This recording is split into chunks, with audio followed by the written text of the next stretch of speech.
Hi, I'm Chris Quinn. I'm with Rachel Marker. Hello, Chris. How are Good you? to see you. I'm doing well, thank you. Great. We are talking about storytelling. Yes.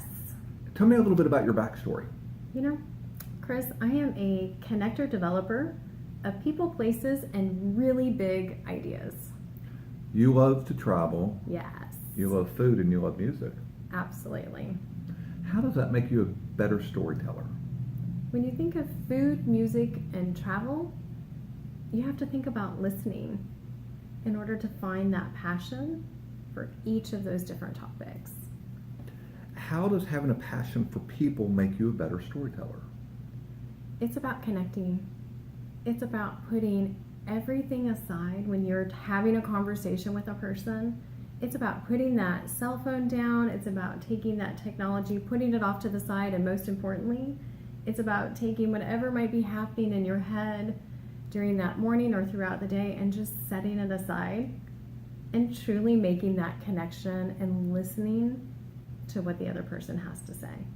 Yeah, it seems so often we talk about this. You listen with the intent of responding versus with the intent of listening. And that makes it about you, Right. and not about them. Right. And life is so much more fascinating when you're able to connect with another human being on their place.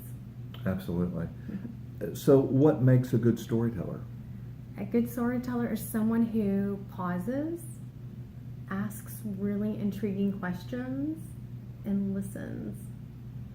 And most of the conversation is about listening and just asking questions that when you see that spark in the other person's eyes, that they continue on the story. And that's where you really learn about another person, another culture, and most importantly, you probably also learn about yourself too. Yeah, I guess we learn more.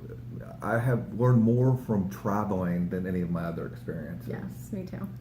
But don't we all think we're good listeners? Have you ever met anyone that doesn't think they're a good listener? Yeah, I have. There's been a few who are like, yeah, no, I just don't listen. I get too nervous. And they would much rather talk.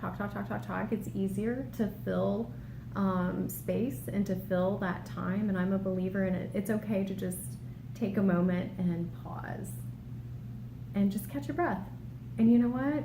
So much more can happen in life. The really good things happen in life when you take that pause.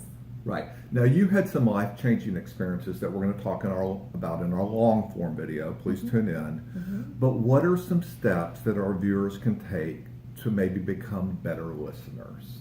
Ideas, suggestions? Absolutely. When you're meeting someone for the very first time, think of a question that is a sincere question that you truly want to know about them. If you're meeting someone that you may have a little bit of history on, ask a sincere question and listen, stop, pause, and see if there's something that is really of interest. People speak with the intention of being able to be heard.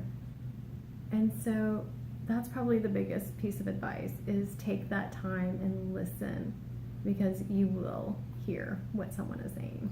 Yeah, and take time to learn about the person you're going to meet with. Absolutely. You know, it doesn't take time to look at their LinkedIn profile No. or look at their Facebook page and just learn something simple about who they are and what they're all about. And usually a lot of times once you make that initial connection, how you're connected to them in another way, and you find out that you have passions, or there might have been another story or another person, and you just realize how small this world really is and how connected we all are together. So listening is going to make you a better storyteller. Yes. Learn to be a better listener. Yes. Absolutely. Thanks for being here. Thank you, Chris, for having me. All righty. For Forward Today, I'm Chris Quinn.